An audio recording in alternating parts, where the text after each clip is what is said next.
growing your company is one thing on the civilian side, but in the government contracting world, it's completely different.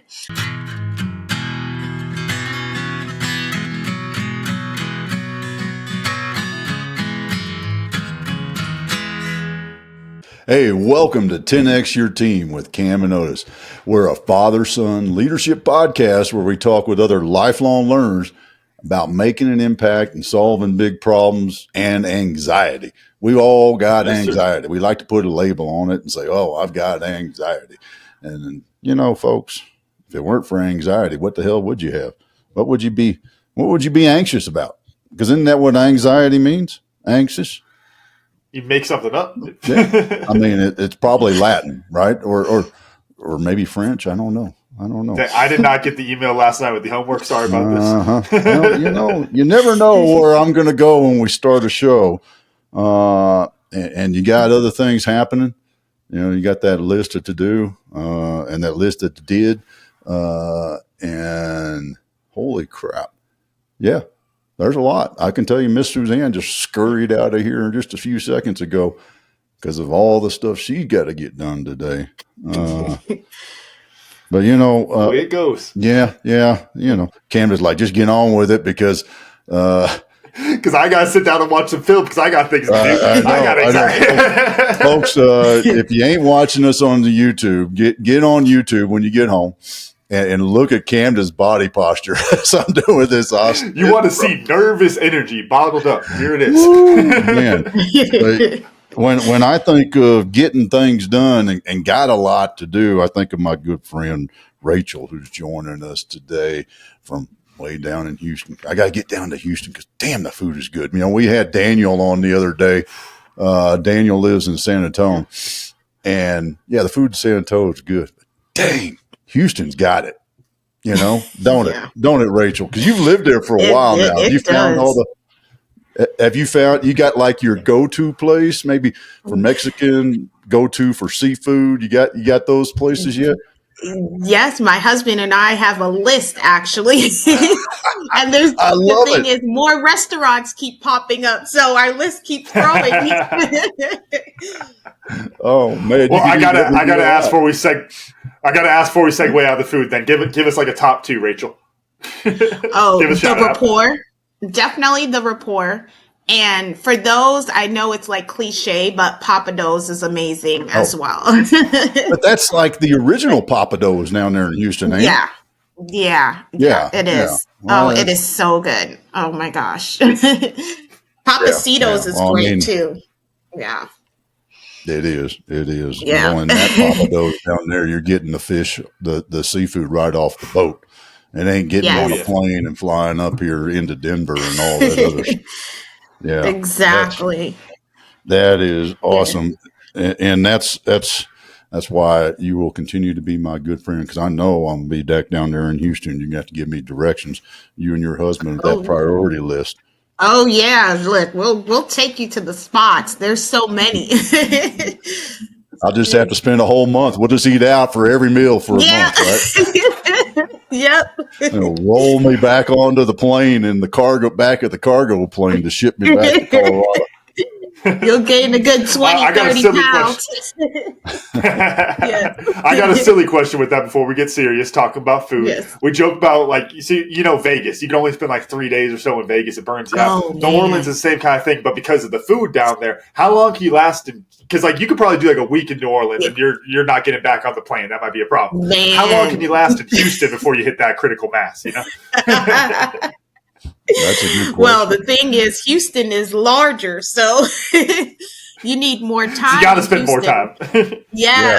and then you walk in between them. There we go. And you can stay along. Yep. Okay, we got some sustainable plans going. All right, we're getting that plan together. We're getting the plan together, which is what I wanted to get into because I am the master of the segue. Yes, sir. Is how did you plan to become Rachael consultant? I mean, the Rachael part was pretty damn easy, but that second word, don't just fall out of the sky and become as successful as you are. Yeah, well, definitely didn't plan on it.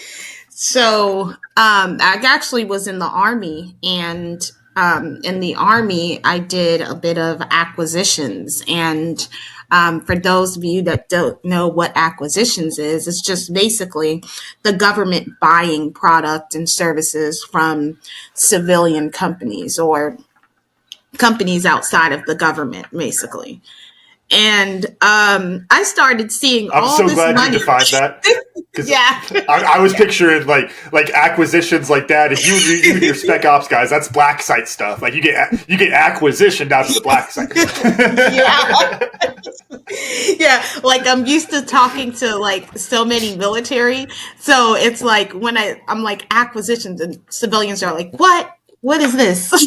Like, so, but yeah, so all of a sudden it's like we're issuing checks for crazy amounts, like millions of dollars, and some are billions of dollars. And I'm like, wait a minute, where is this money going? Like, I'm like, hold on, wait a second. My dad wants me to be a doctor. Doctor doesn't pay this. So it's like I was like, yeah, no way. The whole doctor science thing, yeah, we're gonna have to push that to the side. Let's see about business. So, um, so that's when it started. I was only about 18 years old, really. I was pretty young, fresh out of high school when I started seeing all this crazy dollars going out, and the government actually being able to request all these items and services from different companies. So that's what sprung my interest, really. And I was like, oh, I have found my career and I'm not leaving. I'm not leaving till I see millions.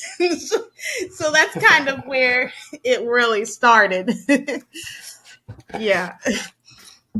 Now, how did you choose your direction in that? This is always my thought. Whenever you see an opportunity, you see a problem you want to solve, however you want to put it, it's like, okay, there's 100 different ways to solve that problem. There's 100 different ways to 100 different businesses you could start to solve that kind of problem. What led you towards the consulting specifically? Okay, so after the army, I went directly into KBR, and in KBR, I was on the contracts team. So there's a contract. I'm gonna since you did the acquisition, I'll do the KBR. Thank you. That's Kellogg, Brown and Root, and they are a massive, not as big as they used to be, but about 20 years ago, they were the biggest sustainment and logistics contractor for the U.S. Army and probably DOD. And that's probably about when you were with them, Exactly. wasn't it? Yep, correct. Exactly. They were literally the largest. So, Yeah. part of their contracts team, I went on, and there was a contract called LogCap, which stands for Logistics Capital. And there were many different portions of this contract that are it's tens of billions of dollars, but the portion of the contract that I helped procure was 4.5 billion, and that's on the logistics side of things. So I had to handle a lot of logistics within that contract and help with procuring, basically. So after that, I actually started moving around, going to different companies on contracts teams. So Dynacore International is another one. Same, just like KBR, but they're like a little bit under KBR. And I started dealing with a lot of other companies and helping with government contracting and helping secure different contracts. So when I started moving into the smaller businesses, I noticed that they needed my help more than these larger companies, right? So the smaller companies, I help some companies grow from small to large business, depending on their NAICS code, which is the North American Industry Code that the government uses in order to determine whether you're small or large. There's no like medium. There's only two I categories. know. Ain't that weird? I've Yeah, always thought that yeah, was strange. There ain't no medium. exactly, exactly. So I helped started. I was actually working in the businesses themselves and taking on like the consulting role, helping grow their businesses through government contracting. Depending on the business, I had a tire company, construction company, name it, different industries, medical. So help obtain different government contracts of all sorts, all numbers. So it's not just one specific category. And so after that, I actually opened up my own government contracting firm and started doing contracts on my own, which then led to me helping other companies continue to grow their business. And Rachel Consulting was born. Yeah. So, and one of my first contracts, really, well, first really good contracts with Rachel Consulting was a $2.8 billion contract, actually, with one of my clients. Yes. So I first off, now I know why I lost that contract to KBR about 15 years ago. Because you were on Oh, the damn team. Dang oh gummit. yeah. You were the secret weapon that beat me down. Yeah. No, I was actually doing some work for DynCorp, and probably is true. Right around that time, I was writing proposals and things like that.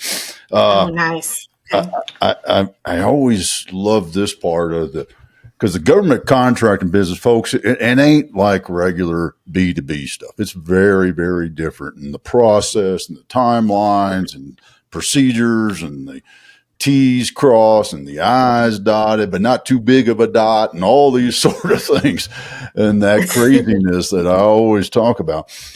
But the Yeah. one thing that I think I've always found interesting for folks in your realm of the industry. That's an interesting way of putting it. Is it the zeros on the contract, or is it the thrill of victory? Which one do you pulls you the most? I think it's the thrill of victory, really, because it's easy, to get all these contracts with as many zeros as you'd like, really, because the government, I mean, all they do is issue contracts left and right. But it's the thrill of the victory, the type of contract you're doing, knowing that you are working for the US government and what you're doing is important because you're helping fulfill certain missions that they may have. That brings to mind something I hadn't thought of too much with government contracting space, but there's an interesting incentive structure because I feel like most of the folks we meet that work in government contracting, they're veterans and they want to go and continue their mission, help the country, help national defense, those kind of things. There, at the same time, you have this giant incentive of those dollar signs, like we're all talking about. Rachel, could you talk some about how those two giant incentives, because those are two very powerful incentives, those people chasing the dollar signs ain't all going to be vets who want to go help the country and those kind of things. You're going to kind of get like a little bit of a dichotomy there, I would expect. Could you talk some about what that culture is like inside the industry? Oh, definitely. So I would have to say there's veteran-owned businesses that definitely look at dollars, but for the most part, I see civilians really chasing the dollars. They're looking at growing their company, and what I noticed is growing your company is one thing on the civilian side, but in the government contracting world, it's completely different. So they take into consideration the dollars, but they forget, hey, there's a whole lot of things you have to do to get those dollars, right? So they don't just come. And what civilians fail to realize that going into government contracting, you need to have the cash up front. Like you have to pay this stuff out up front. And that they think, because they have a government contract, they're going to get the money or get some cash flow first before they start performing. So that's where I believe that a lot of companies go wrong, and there's a lot of contracts that are recycled because of that. They fail to realize, hey, you want a $10 million contract? Well, it's going to take money to make money. So, yeah. So I hope that answered your question.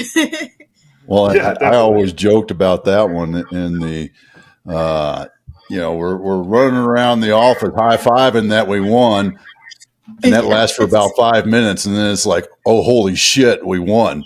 We got to do this? How the hell are we going to do this?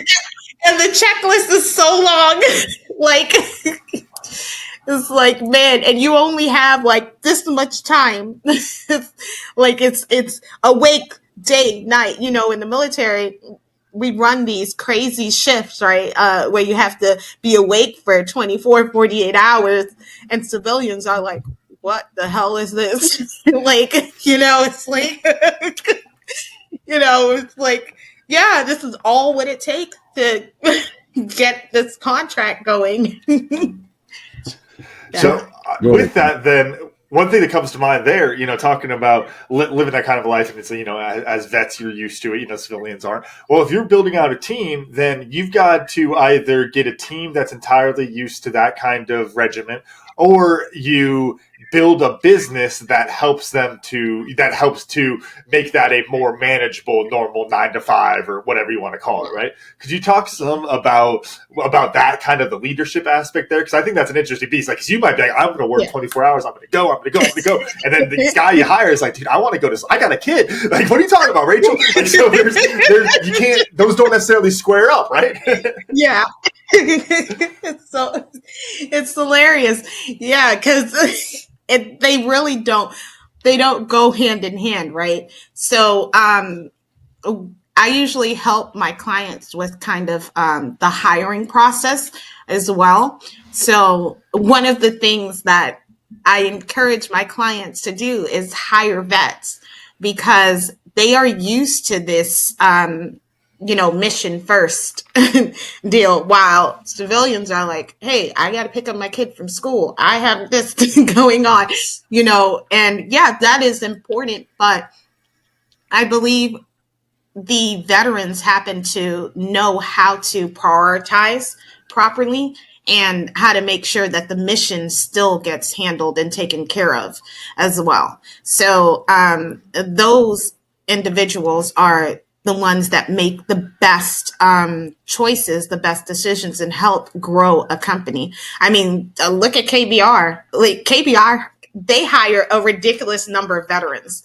And why? Because veterans know how to roll out a mission. Like, and sometimes these missions are ridiculous. Like, it looks like it's impossible. Seriously, like you're going to go into the middle of nowhere and you're going to build something and there's nothing there at all and you have to figure it out, right?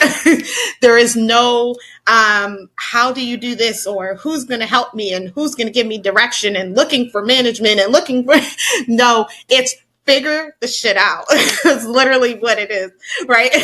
So what I noticed is that a lot of companies fail on their first large contract because they don't have that mindset, right? Mission first.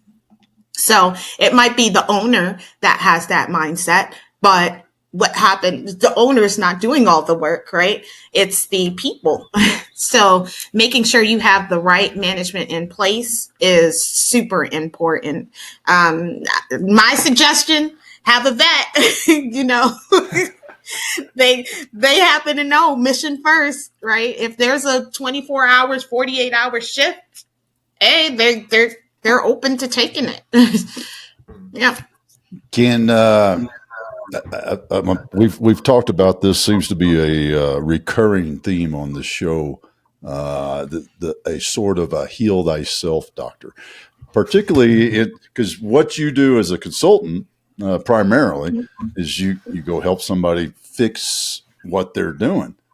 And Camden and I have talked about this, and I think we talked about this with Charles, and we've talked about it with several other of our guests recently. Is it's really easy to tell somebody else what they're doing and how they need to fix it.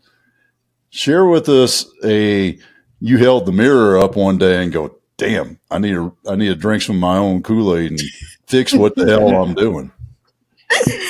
Yeah. So, Michael Goodrich. If y'all don't know who he is. Goody. Yes. So, Michael, great friend. He definitely, he holds the mirror up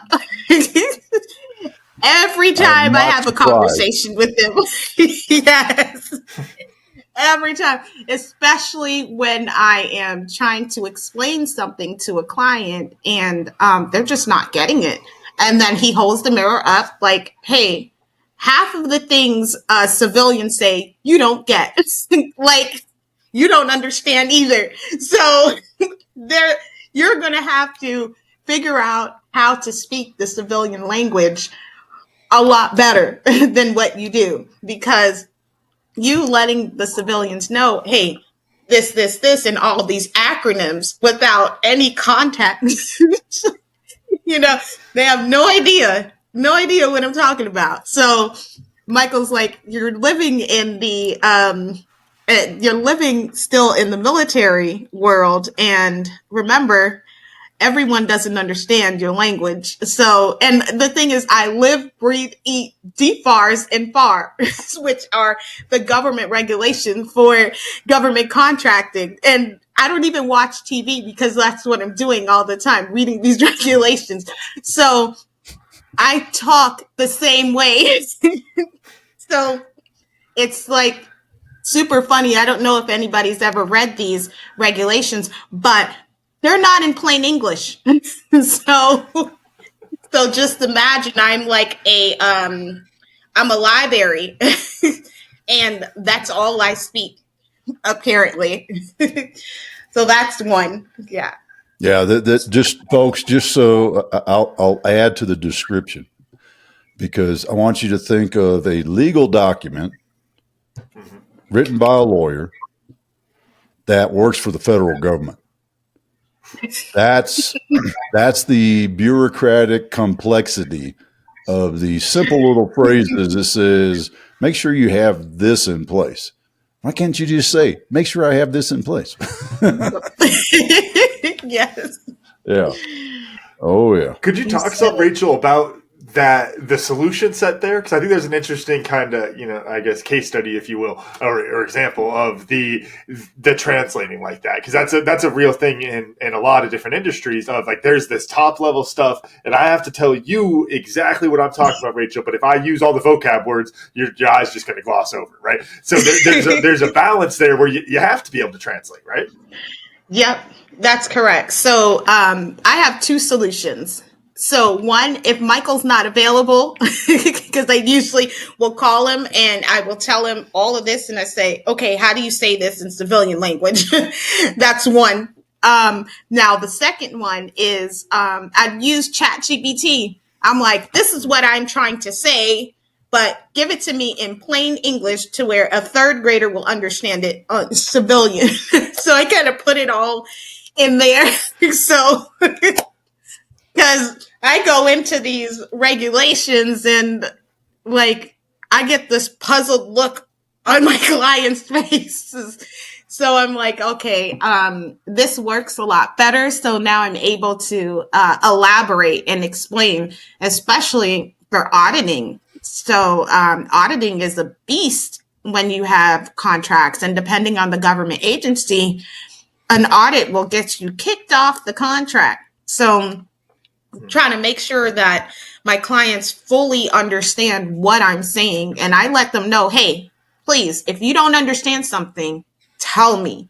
Before you make a decision, tell me. Even before you go make a purchase, tell me, because they go and they classify it in the wrong categories. Mm-hmm. And like accounting and government contract go hand in hand. It's all part of auditing. So yeah. Yeah, and there's a Now, lot of colors and money there. Yeah. Yeah. There's another layer to that I'm curious about, which is then, you talk about translating it as the leader. Then there's this other side where also they still need to grow. They still need to learn some of the, as I put it, the vocab words, because that helps them to be more effective at their job, be better and all that kind of stuff.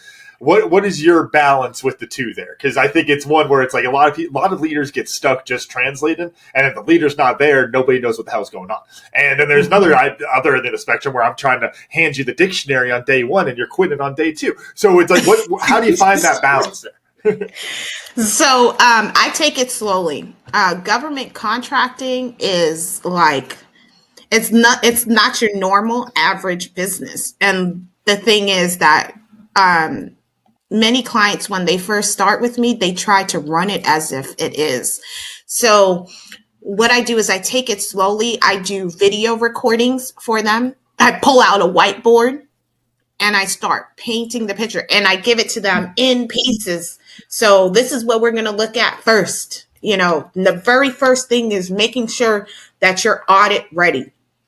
Because if you're not audit ready, there's no point in doing government contracting. People just want to jump right into it and go instead of Rachel, thinking. Are you saying I can't make a bunch of money and then figure that stuff out later?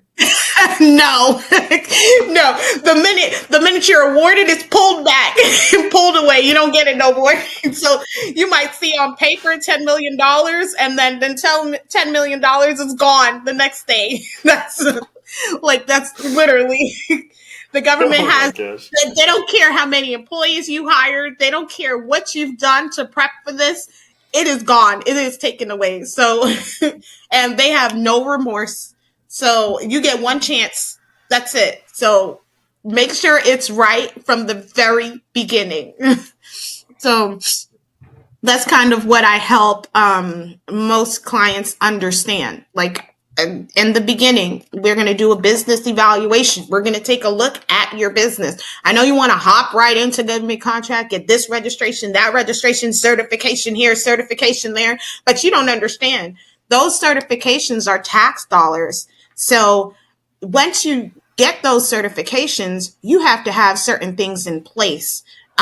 You cannot just go and just decide, oh, I'm going to do this and I'm going to do that with the money. You're going to subcontract the whole thing out. No, there's clauses. So it's like making sure that you understand what those clauses are and understand the rules, right? To at least the basics. Yeah.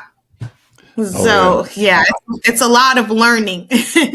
Well, the irony of it is, it's good business practice. I mean, any business, and that's the thing that's really ironic about it, is that any business that's going to be sustainable and grow, whether it's in the government contracting space or Bob's lawn mowing service, has to know their numbers.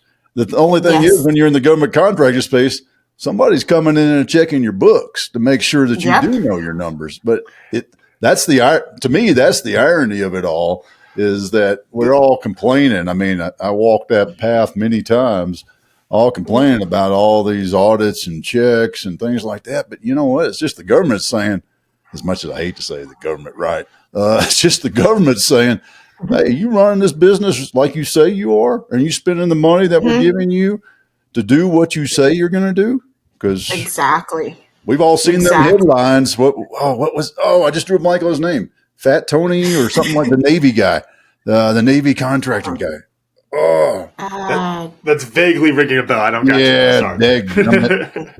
it was a classic nickname. He was a civilian contractor and was getting all kinds of kickbacks and finally got caught.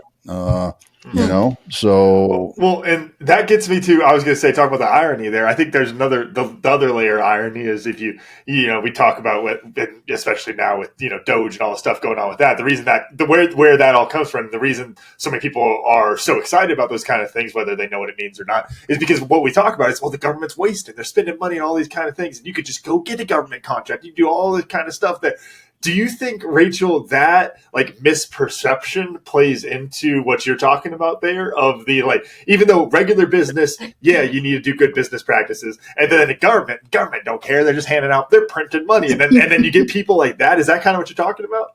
Yes, that's exactly what I'm talking about. There's people, we get those people all the time. They're like, oh, they're more interested in making money than understanding that once you do get issued a contract, you have to make sure you comply with those terms and with the DFAR. You have more governing agencies that are governing you and your business. So you think that, okay, you might have the right business practices, but do you? Because government is so different, and it's sad, when you turn around and you don't follow what you're supposed to follow, and then imagine $10 million you're relying on that, and then it's taken away. It's just, oh my gosh, it's shocking, and it's hard. And so it's preventing that from happening is is the key. Yeah. Could you? And I'm aware that this might be like a 15-minute monologue that I'm setting you up for. So I'm sorry to the listeners. It better not be, because I got a question. It's a 15-minute monologue. All right, well, we're good. We got 30 minutes left, folks. Set your timer. No, but talking about that, the thing that comes to mind is, you're talking about the audits and the efficiency and government double checking all these different agencies, all these kind of things. But then we're kind of joking about, it's like, well, the government just prints money, and we all laugh because we feel like it's kind of true. What is the truth in that? What is the real truth there? Because there's got to be a happy medium. There's a reason we all feel that way, besides the fact that we're just Americans. We kind of naturally don't trust the government. There's got to be real things going on that lead to that. And then there's also real people trying to help to prevent it. All those kind of things there. Could you paint like a real picture of what that looks like for folks who aren't in the government contracting agents or industry? Sure, definitely. So the government is every fiscal year, which is October 1st through September 30th. They don't run on the regular year. It's called a fiscal year. The government is, they receive a certain budget. And I know, I believe last fiscal year was $6.3 trillion. And every year, it usually will increase by a little bit.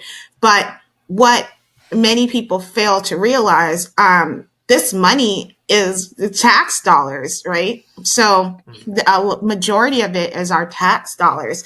So it's money that's coming from us as citizens, residents of the United States, right? And the funds are shifted. So it depends on the administration and other things. So funds get shifted from one area to another. So for example, if let's say one president that we have in, they're very, they care a lot about veterans. And so funds are now moved from one area to shifted to veterans. Let's say veteran homelessness, veteran medical care, things like that. So it's now moved and shifted. So the way the money works, they don't just decide, oh, I'm going to go print $6.3 trillion every year, and then it just goes up from there. No, it's money that's circulating on different aspects, right? Our tax dollars is one, tariffs is another. There's different areas to where money comes in through the government. Yes. And then where does to use the funny example, because I remember this one years ago at the Air Force Academy, it was like where does the $6,000 office chair thing come in, and that kind of stuff that creates the bad picture of us? Because again, there is the truth there that's leading to it. Could you explain how that fits in? Because what you just described right there sounds like a pretty good manageable system, not a $6,000 office chair kind of system. Yeah. So when you look at the government, there's the federal and there's the state, right? So there's so many government entities, right? There's too many. There's the states. Imagine there's 50 states and there's all these different entities, school districts, courts, municipalities. So there's so many different government agencies, and there's departments, and in those departments sits those heads. So all of them are not, cost efficient, making sure that they purchase the cheapest or the best valued products. So that's where you have a $6,000 office chair, a $50,000 desk come in. Yeah. But they're also taking that to make sure that in the following year, they're able to have the same budget or more. So each one of these departments have a budget, and if they don't spend what's in their budget, then it's lowered. So they want to make sure that they do happen to get back a budget every year that's approved, that's either what they had or more, depending on what they need. Oh yeah, and we used to Yes. that meant September was range time for us, because it worked the same way, not just with money, but worked that way with bullets. We would request X amount of bullets, or all the ammunition types, and it comes September, because of various things that happen in life in the Army. A lot of times we'd have excess. Well, you know what we would do? We wouldn't turn it back in, because it was the same thing as turning money back in. You never turn money or bullets back into to the big government. You go out and you either spend it or you shoot it. One of those two things. So yeah, we would take care of all that stuff. Go ahead, Dad. Would you say is there? And again, I know this is a whole nother rabbit hole, so we could try to get a quick answer on it. But do you think that there's a leadership solution to that? Because it's one of those things, like, we could all kind of laugh at it, but it's like, oh, it's a big system, so it's just kind of how it works. Or I guess maybe because it's finances, it's more managerial than leadership. But what are your thoughts on how to maybe try to fix something like that? Maybe screw the government example. Think of a small business. Like, I've got my marketing budget here at Tribe and Purpose. I'm spending money on Google Ads or whatever. I want to spend all that money, because otherwise you're going to take the money away. What's the smarter way to go about that? I think it's the plan every year. It has to be the plan for that year, not based on what you did this previous year. And what's happened in the government system, in all of my experience with the different agencies I've worked with, is they've all adopted this process where, hey, if I say I'm going to spend $100 this year and I only spend $90, then next year they're only going to give me $90, because that's how true it actually is. And maybe Rachel, you've actually seen some of that happen, but everybody believes that's what's going to happen. That's why no matter what, I'm spending $100 by the end of the year. Rachel, have you seen any actuals of that? Yes, a lot in the Army, especially on that last fiscal quarter. Like, we get rid of desks, chairs, everything, like, here, gets donated, and we get a whole lot of brand new stuff in. So that's usually what happens. It's tens of thousands of dollars gone, right? To make sure that we're able to have our new budget. Is that mechanism there, Dad? Is that kind of what we talked about with Charles, of it's like you have the plan and you just keep kind of putting a new page on the back of the plan. You never really rewrite the plan. Is that basically what you're talking about? Okay. 100%. Awesome. And I'll also add on to that. And again, Dr. McGregor, Pawpaw taught me this many years ago when he was still designing airplanes. And I came to him, like, I was still in uniform at the time. I was like, hey, Dad, how come you keep cost increasing the F-16? why does that price keep going up? What are y'all being greedy down there? That's why 10th Group isn't getting as many bullets as we used to. Yeah. Baker out there like that. I ain't getting a new rucksack because you're adding blah, blah. And he said, we ain't coming up with the ideas. It's the Air Force. They keep adding in, well, we needed to do this and they needed to do that. And folks, if you've ever remodeled your house or built a house from scratch, and once it's past a point of no return, you go to that designer or that GC, that general contractor, and you say, hey, can you put the toilet over here after they've already poured the foundation and all that stuff? Guess what's going to happen? It's going to cost more, right? I mean, I know you've seen that, Rachel, on both sides, from where you're sitting now and where you were in uniform, when the end user would come to you and say, hey, Sergeant Lee, I needed to do this. Mm-hmm. Yep. I mean, I had a contract like that. Department of Veterans Affairs in Utah, and we were putting up acrylic panels, and in the middle of the contract, they're like, "Oh, they want a different type. Like, it's going to cost." we got through half of these panels, and now you want a different type of panel. Like, and we can't like return them to the manufacturer or anything. It's they're custom made. So so I had to pay for everything all over again. Yeah, it was crazy. And you know what?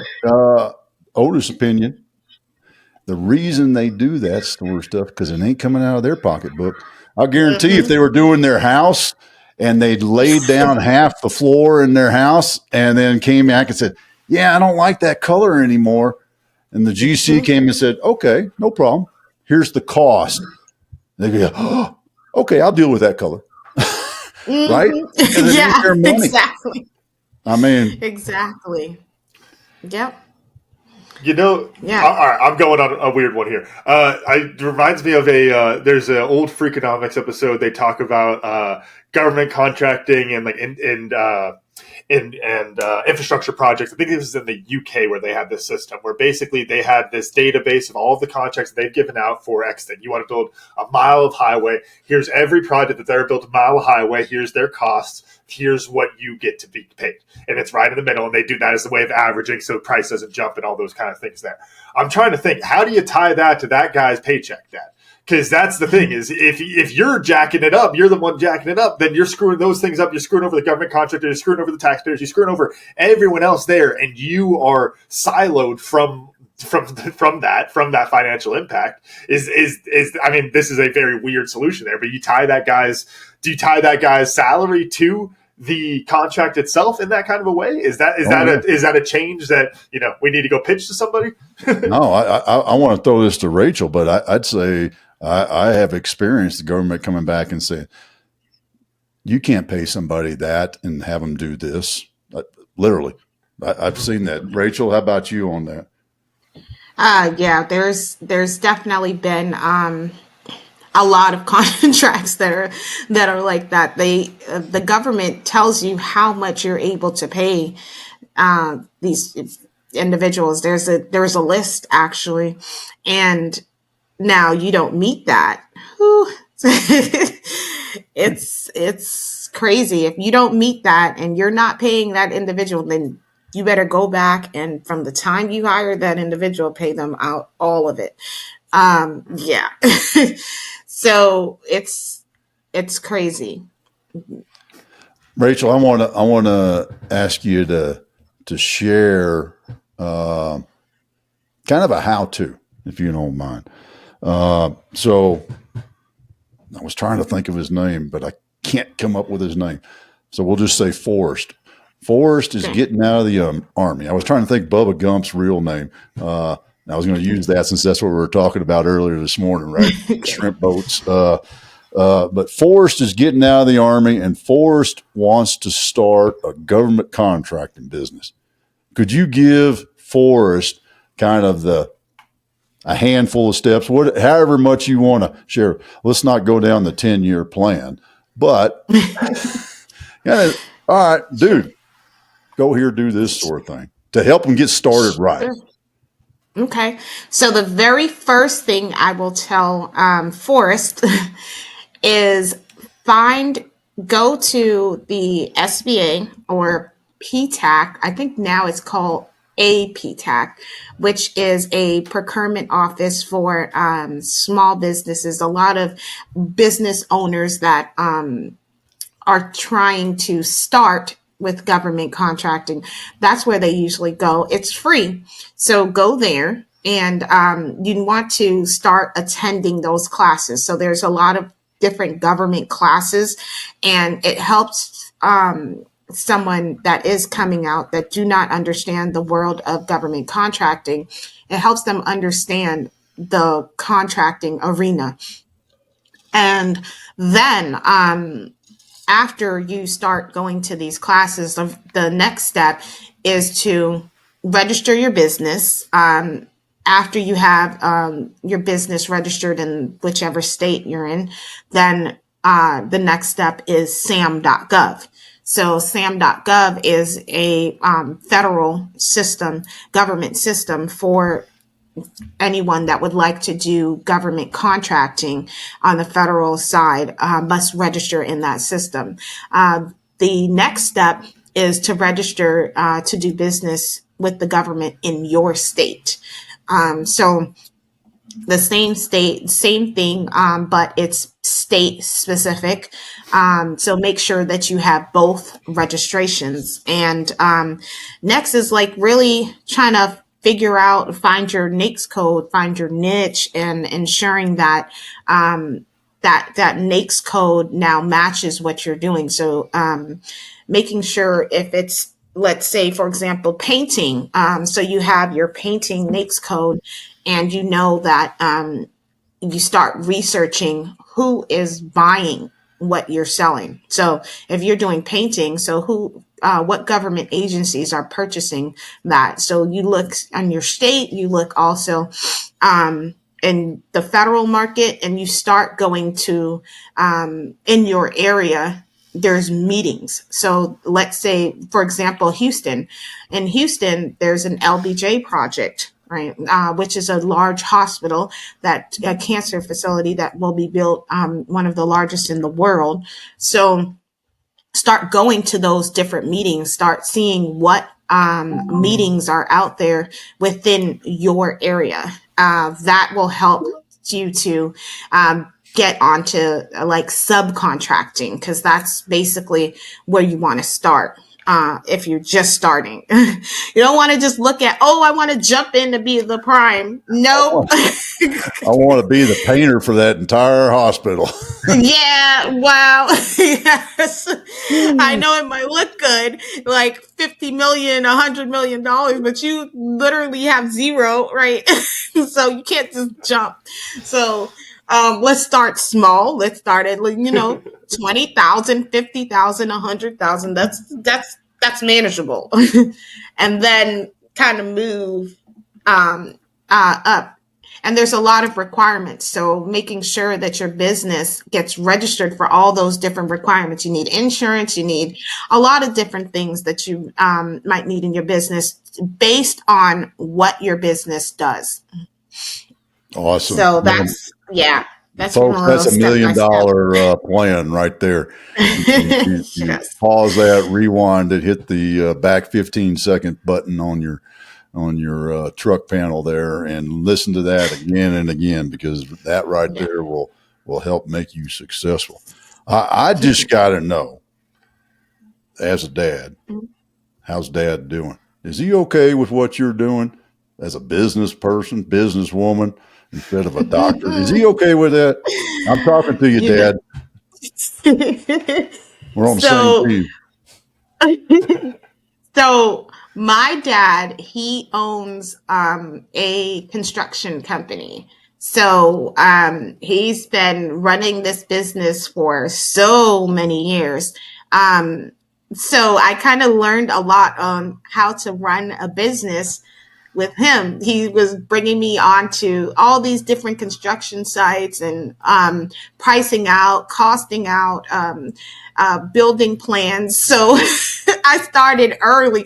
I was like, 11, 12 while I was at these sites, and I'm over here calculating out everything, doing scopes. So I started very early. My dad really wanted me to understand and learn business, especially all he knew was construction. So he's done it all, like a lot of the finishes, but also the building. So I learned a lot from him. So he just wanted me to go. First, he wanted me to be a lawyer. And then he's like, "Oh, okay. So you like business." So he wanted me to go into business, and like just recently, he just told me, "Oh, he's so proud of me because I've learned how to master business." So love he's it. like, "Yeah." So he's very proud of me. Thank God for my parents, because I have a 1.5-year-old and a 7-year-old, and they are always watching them. So yeah. So now he's retired, and he's his company is being ran by my brother. So yeah, it's all of us, all his children are entrepreneurs. So I love it. yeah. I love it. That is great to hear that dad is playing pawpaw now, or grandpa, or Yes. whatever. So, Yeah, yeah, I'm not daddy's princess anymore. He has a new princess now. that's right. You've been moved over. Yeah. You just, he kind of pushes. I know because Miss Suzanne and AKA Gigi and I do that. It's like, okay, yeah, that's great. Okay, Yeah, where's exactly. Clementina? Where's Odie? Where's Augie? Yeah, yeah, Yeah. yeah. It's I'm okay with that, and I'm I glad. mean, just like Rachel Yeah. said, it frees us up to go do the things we need to do. So that's all. Exactly. That's right. That's right. Exactly. It is a bit of a gut punch, though. It is Tell me definitely every about it. now and then. There's one like, hey, I was hey used to. mom, I was where's like, Clem? "What happened?" Yeah. What happened? I was daddy's princess. No more. Like. Yeah. Well, welcome to learning, and that's you got to learn. You got to learn your place, there, young lady. Yeah. And that place changes. And it does. And I just what I learned today was the fact that Rachel was KBR's secret weapon against me. The word is out. I'm going to have to call my buddy who showed me the ropes of writing proposals, Bill Kavanaugh. I'm calling him up and say I finally found a secret. How they beat us. It was this young lady right here. Camden, what'd you learn? I think for me, it was just Rachel, hearing you talk about kind of some of the complexities of the government contracting industry, and again, all the different dichotomies inside of it and how they can kind of coexist at the same time, where those different misperceptions that us civilian and non-government contractors get and what the realities are. And I think I got a lot more questions on it, but we'll save that for part 2, I guess. Awesome. Rachel, how about you? Good. What'd you learn, Rachel? Well, what I learned is that Otis was my counterpartner over there at KBR, and you kind of know a lot about them, which I had no idea. So yeah. Awesome. Rachel, how do folks find you and hook up with you so that you can help them set their company up right and win some big government contracts? Sure. So you can actually find me on LinkedIn under Rachael Costly, Costly. And also my email is rachelconsulting@outlook.com. And Rachel is Rachael consulting@outlook.com. You could also give me a call at 346-535-1070, and that should ring to the office. So 346-535-1071. Awesome. Rachel, it has been a blast hanging out with you today. We really appreciate your time. Thank you. Thank you so much. And thank you for inviting me. I had a blast. Camden, run us out. All right. Thank you all for listening to today's episode of 10X Your Team with Camden and Otis. And a special thanks to our guest, Rachael Lee, for joining us today. Remember, you can watch full episodes of the show on YouTube at 10X Your Team. And if you enjoyed today's episode, please make sure to pass it along to other lifelong learners in your tribe so that they can enjoy it too. Follow us on Facebook, Instagram, and LinkedIn. As always, that full archive of episodes available at www.10xyourteam.net. Thanks again, and we'll see you all next time.